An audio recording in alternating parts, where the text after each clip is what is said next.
Brothers and sisters, aloha. I'm excited to introduce my friend and husband, James Faustino. James grew up a stone's throw from where we live now in beautiful Hoʻokele. Growing up, he fulfilled all the stereotypes of a typical Hoʻoligan, getting into scrapes and adventures with his friends. He is a proud graduate of Kahuku High School, class of 1996. James attended BYU in Provo before serving a mission in Florianopolis, Brazil, where he developed a deep love for the Brazilian people and the gospel. We met shortly after his return to Provo, and in case you students think all college romances are sunshine and rainbows, leading to marriage a few months later, I can tell you we certainly did not follow that path. I won't bore you with the details, but the brief summary is that we were married well over 3 years after we initially met, after many ups and downs and other life experiences. When we did finally get engaged in 2003, I'd already been accepted to graduate school at Tufts University in Boston, Massachusetts. I deferred my admittance and stayed in Provo while James changed his major from information technology to Latin American studies and took maximum credits so that he could graduate in time for me to start school the following fall. James has always been committed to helping me achieve my life's goals as equally as his own. He is willing to compromise, sacrifice, and work to make me an equal partner in life and in marriage, and for that I am extremely grateful. While in Boston, James completed postgraduate work in human-computer interactions and a master's degree in engineering management at Tufts University. 10 years ago, he was offered a position in the admissions department here at BYU Hawaii. He was overjoyed for the opportunity to return home. While working at BYU Hawaii, his greatest joy and fulfillment is working with students. He has loved traveling and meeting prospective students in your homelands, encouraging you and providing paths to admission at BYU Hawaii. Your life stories, hard work, and testimonies inspire him and fill him with love and commitment to his work.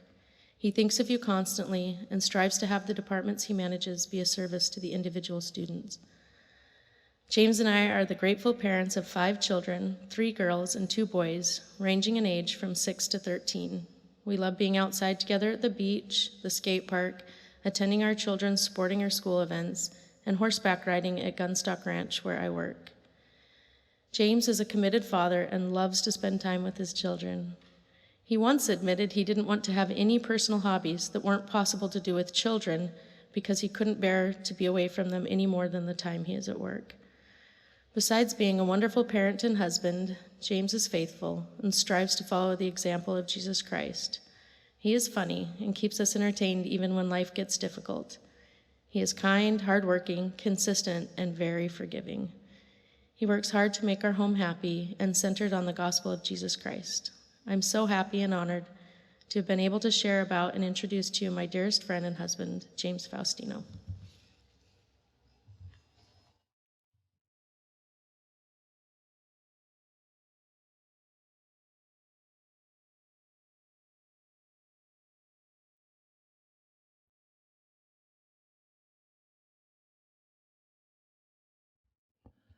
Thank you for that kind introduction, Melissa, and I love you very much. Brothers and sisters, aloha. It is a pleasure to share a few of my thoughts and my testimony with you today. And even as I stand here looking at the empty chairs in front of me, I cannot help but to still feel of your presence. Perhaps it is because of your goodness and how you continue to give your best in school despite the circumstances. I commend your efforts to be of good cheer. I admire your resilience and look to always be a champion of your learning, discipleship, and progress. Whether you're near or far or attending online, I hope that you will feel the care we have for all of you. I hope that as you continue to feel unified as an ohana and feel buoyed up as I do when I remember the prophecy and mission of our university. Remember, President David O. McKay foresaw that there would be, quote, an aura of light, unquote, radiating from both the buildings and the people when giving his dedicatory prayer. You are part of that vision and carry that light and spirit. You are leaders and builders even during these uncertain times. I look forward to the day when all of our students can return to campus and also enjoy the new updates that have taken place over the last year. I have always loved our campus. I especially love the symbolism and imagery of the flag circle. It is representative of the feelings of being encircled by gratitude and aloha that is shared by our students. Currently, 59 countries are represented here, but a total of 143 different countries have seen representation here since 1955. Currently, BYU Hawaii has an enrollment of 2,988 students, the highest winter enrollment ever realized despite the COVID-19 physical enrollment woes. 58% of our students are either international students, predominantly from Asia and the Pacific Rim, or from Hawaii. Over the last decade, there has been a tremendous 19% growth in international enrollment each year. I feel honored to be a part of this work and serve alongside the many who also labor in this vineyard. It's a blessing to lead the efforts of the new Hoʻokele department, which is a unique combination of departments strategically formed to unite services to enhance the student experience. The Hoʻokele department provides assistance in the area of recruitment, admissions, new student experience, financial aid, international student services, career services, and alumni relations. Hoʻokele is the Hawaiian word for navigate, and I can't express enough how amazing and dedicated those in the department are, not only to this institution and its mission, but helping each of you succeed and guide you in your path, not just to get you from point A to point B, but even beyond, to point C, and that C stands for the Celestial Kingdom. Anciently, Laie was considered a pu'uhonua, or place of sanctuary and refuge. In more recent history, Elder Scott D. Whiting said, Laie is a gathering place and has been since the mid-1800s. I believe it is still today. It's a place that gathers in people like Yiyiman, otherwise known as Olive, who is from Myanmar. Myanmar is a country of over 55 million people. In spite of this large population, the church is still emerging and proselyting is still not allowed. Olive was baptized 17 years ago as one of the first members ever baptized in Myanmar. Her initial interactions with the missionaries were centered around free piano lessons, but she felt like she should oblige their invitations and listen to their missionary lessons. After one meeting, Olive was given President Hinckley's book entitled Way to Be. She could not stop reading it. She was impressed by the morals and values covered in the book. It opened her mind and she was led to answers to her prayers, linking every question she had about the church, the Book of Mormon, and Joseph Smith with the answer that they all had to be true. Olive was the first sister missionary to serve a mission from her country, despite her mother's apprehension. But it was Olive's persistence and her display of faith by saving her own money and surviving on noodles for months that influenced her mother to support Olive's desire to serve a full-time mission. Olive served in the Pocatello, Idaho mission. It was there that further miracles unfolded. Olive was born with a severe case of scoliosis. Not only was her spine S-shaped, but it was also twisted. Her life expectancy was projected to be significantly shortened. However, while on her mission, she was able to see specialists and receive corrective spine surgery and therapy, which greatly influenced her quality of life. After returning from her mission, Olive helped with the translation efforts of church materials and the Book of Mormon into Burmese. She also learned about BYU Hawaii and worked hard for admission. She majored in social work and was known by many for her work ethic and academic success. She turned down an offer to intern with the UN in New York to instead accept an internship in Salt Lake City at the Burmese Refuge Center, where she could work with her people. While a student, Olive not only worked as a carver at the Polynesian Cultural Center, but with the admissions office, where she could help and influence many in Myanmar. Because of her efforts, 4 others from Myanmar are now studying at BYU Hawaii. While at BYU Hawaii, she met and married her husband, Dustin. They now have a baby girl and another on the way. This is a miracle considering doctors told her she would likely never have children of her own.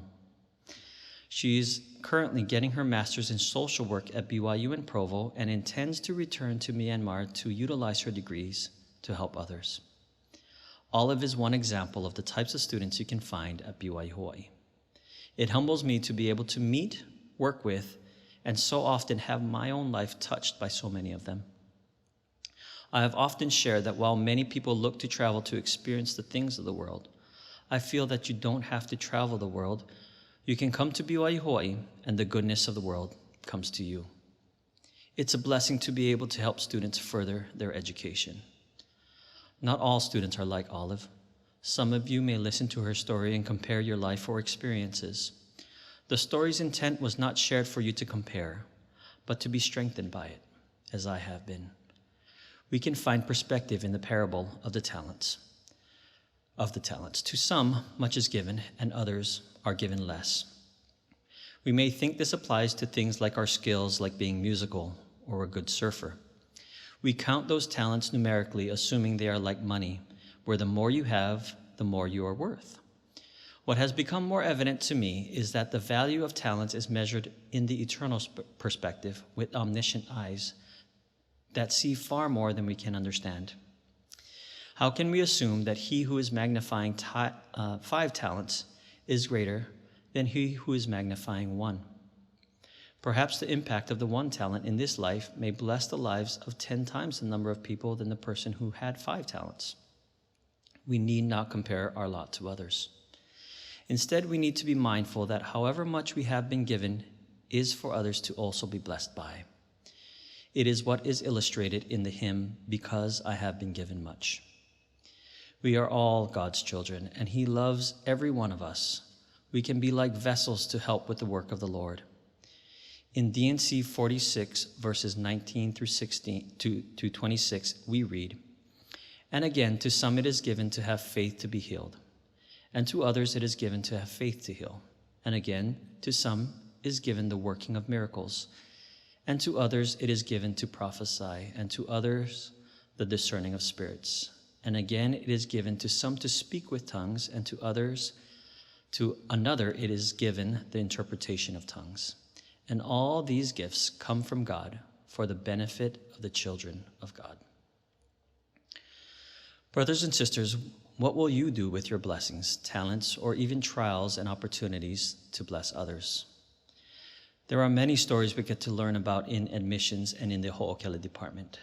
I take great cheer knowing how many of you have been very selectively chosen or reserved to come to this special place at this particular time, even during this COVID pandemic. I believe it's because you have the desire to bless the lives of others with what you have been blessed with, whether it be your testimony, your culture, or through your other talents. I feel blessed to have met many of our international students in their home countries and hear of their stories and backgrounds and learn just how hard they've had to work to feel qualified to attend BYU Hawaii. I think of individuals like Patika-san from Cambodia who had to do a qualifying year of school after his mission to be ready to come to BYU Hawaii because his schooling while living in an orphanage was insufficient for admissions at the time. Or Isaac Hollander, who is from Bangladesh, who while also an orphan desiring to find out more about his family, was led to find the church. After he converted to the church, to the gospel, strained foreign affairs forced many foreign members to leave the country. But through Isaac's efforts, 29 nationals were baptized when there were only 3 members previously. Isaac became the first missionary to serve from his country and serve in the Philippines Kawayan mission. I have often had students that I have met in their home countries in my home for dinner. It has been a blessing for my family. The conversations, whether they be about geography, history, or gospel-related, have enriched our lives and opened my children's eyes to the reach not only of BYU Hawaii, but the gospel. I have often traveled as part of my work here at BYU Hawaii. On one trip, I was traveling from Indonesia to Malaysia and found myself being bumped from a flight because the airlines oversold their seats. It was stressful. A few local Indonesians in front of me were trying to deal with the issues, and it got very heated. The tension was high, tempers were flaring, and young kids began to cry. I felt helpless and frustrated.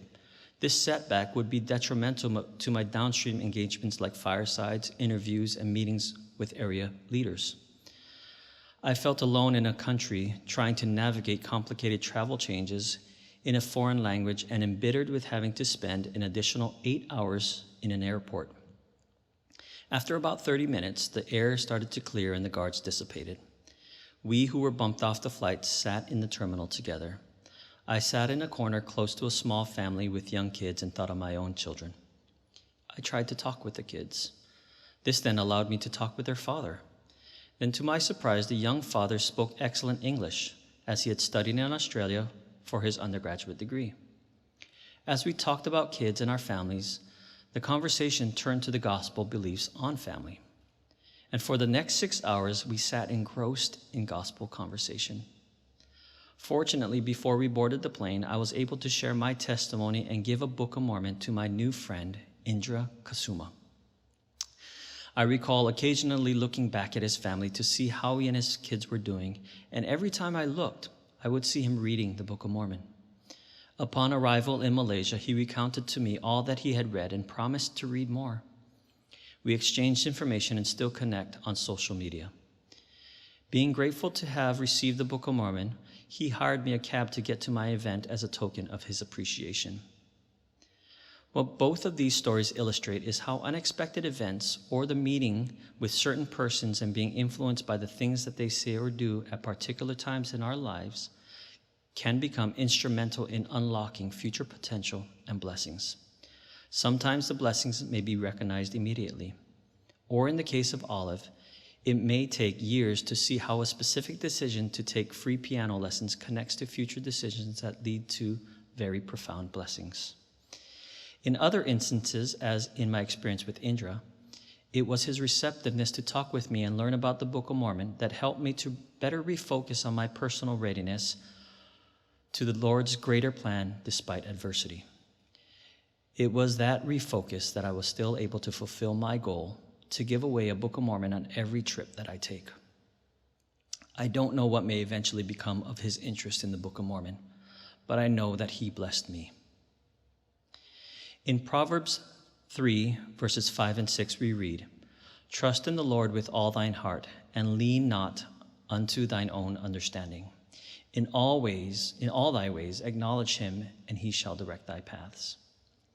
Sister Bonnie Cardin, counselor in the primary general presidency, shared, "A warning comes in the words, lean not. In English, the word lean has a connotation of physically listing or moving from one side. When we physically lean towards one side or another, we move off center and we are out of balance and we tip. When we spiritually lean to our own understanding, we lean away from our Savior. If we lean, we are not centered and we are not balanced. We are not focused on Christ. Having the surety that we are being directed or even in the right place at the right time requires that we be centered on Christ. We need to be ready, worthy, and have the willingness to act upon his promptings. Having the right mindset and being open to the Lord's timing is essential.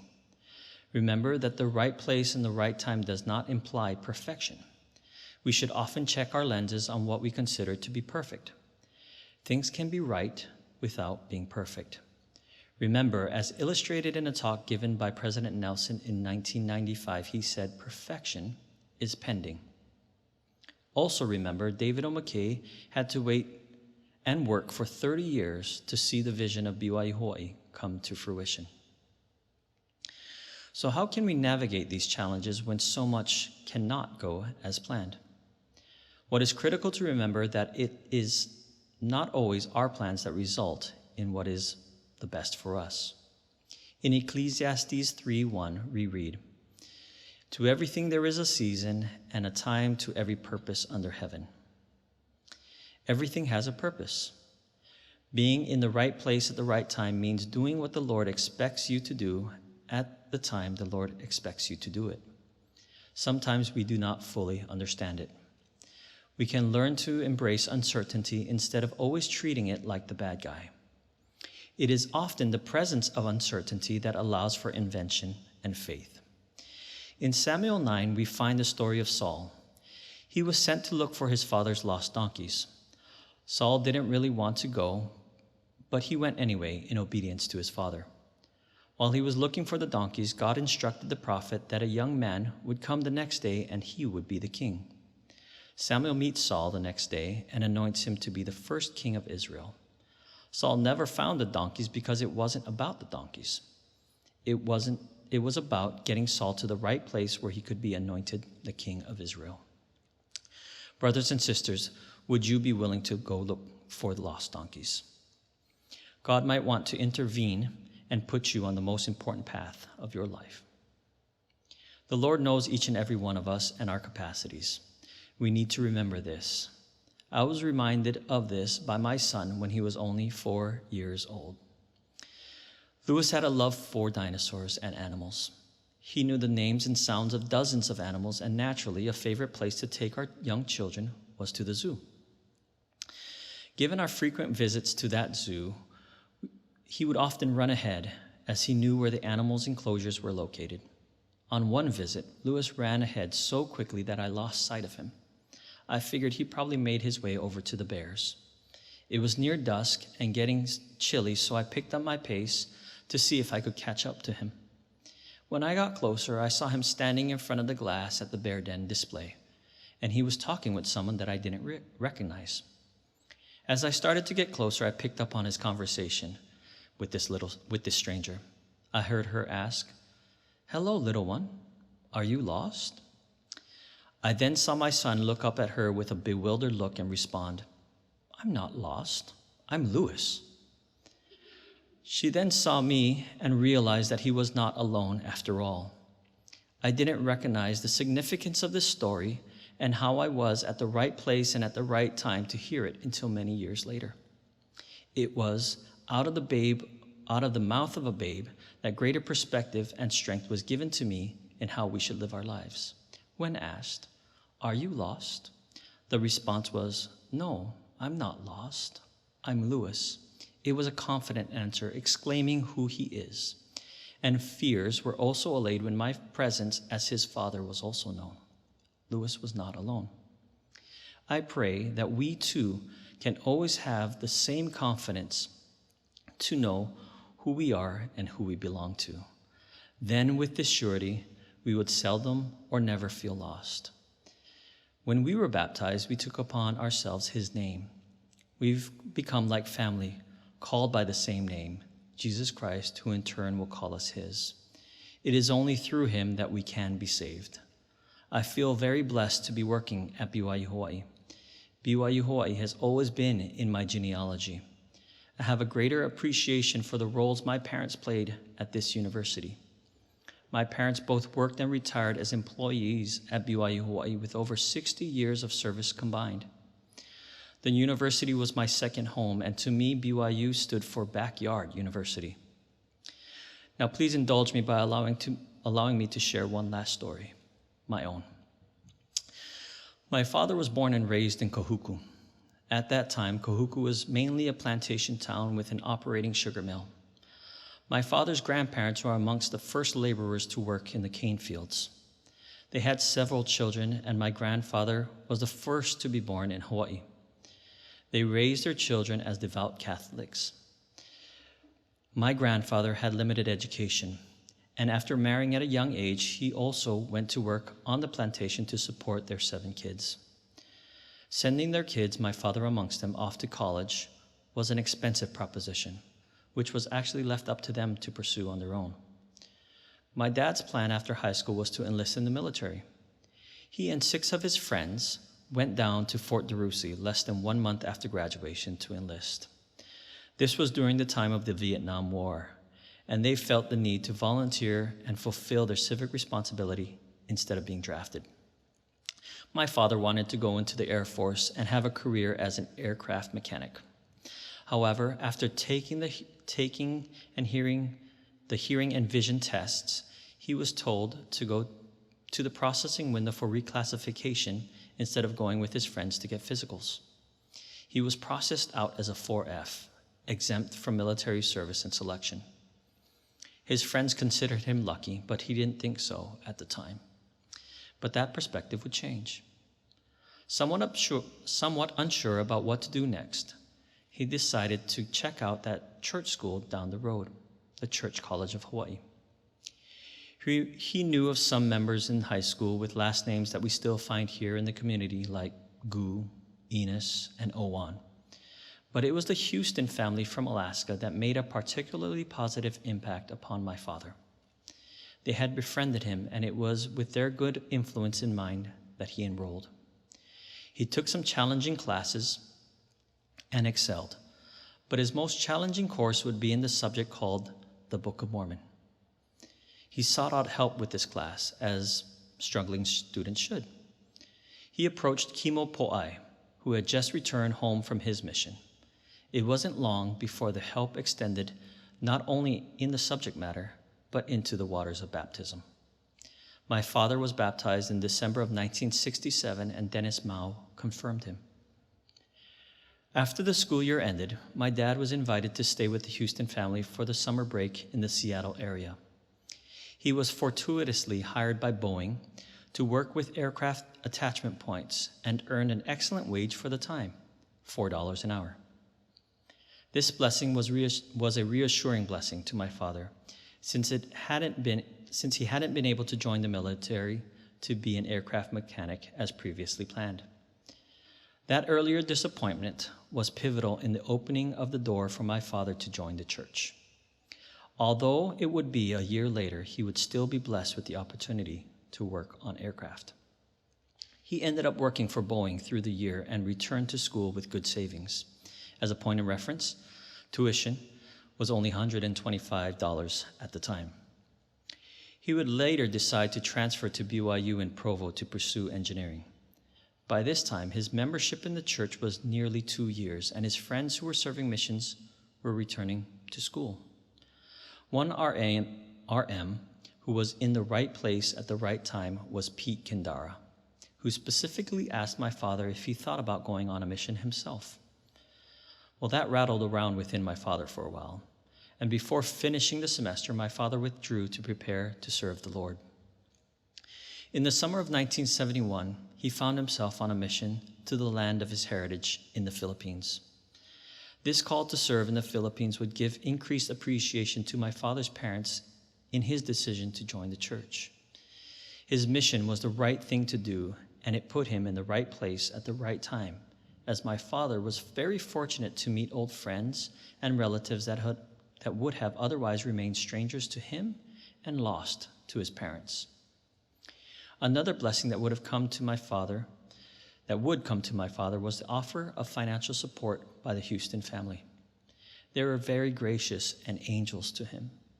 In my father's first area, he would serve with a newly called leader, Bishop Selfison. Little did he know at that time that his experience would pay dividends in his future, as that bishop's daughter was attending school at the Church College of Hawaii. After his mission, he would later meet and date her. They married in 1974 and had 2 children, Sonia and I. I am a product of BYU Hawaii. I am a result of the faith-filled decisions of my parents. Both my mother and father were pioneers in their own respect. Both were converts to the church and first-generation college students. Like many of the students we have here today, they come from very humble beginnings. Some of the turns they took in life were unexpected, but they allowed for the very blessings that I have received in my own life. One of those blessings that illustrates how things are divinely orchestrated is the detail that the Houstons were baptized into the church upon the invitation of a neighbor in Alaska named June Oberg, a recent convert herself. Her invitation came at the right time. The Houstons, who later moved to Hawaii, in turn were instrumental in introducing the church to my father, and also later supported him on his mission. As you all became acquainted with my wife at the beginning of this devotional, what she didn't share about herself is that she was born and raised in Alaska. Her grandmother is the June Oberg who introduced the gospel to the Houstons, who then shared it with my dad. All of these events happened at their own respective right time and in the right places. And these sequences allowed my wife and I to meet and have an eternal marriage and family. My family has been blessed by the legacy of faith of those who have followed their faith and persevered, despite uncertainty and unknown twists in the road. Our lives have also been blessed by this place, this institution, and more importantly, the gospel. Because we have been blessed so tremendously, we in turn strive to live by our motto, which is, be a blessing. I want to bear testimony that I know that the Lord lives. He loves us and leads us. If any of you who are listening, who are struggling with feelings of uncertainty at this time, I bear testimony that the Lord knows you and has a plan for you. In Joshua 1:9 we read, "Be strong and of a good courage. Be not afraid, neither be thou dismayed, for the Lord thy God is with thee, whithersoever thou goest." I know that as you proceed with faith, you will have heaven's help. If you are ever wondering if something you need to decide upon is happening at the right time or the right place, I suggest you just do the right thing. Counsel with the Lord, and he will direct your paths. I bear this witness to you in the name of Jesus Christ. Amen.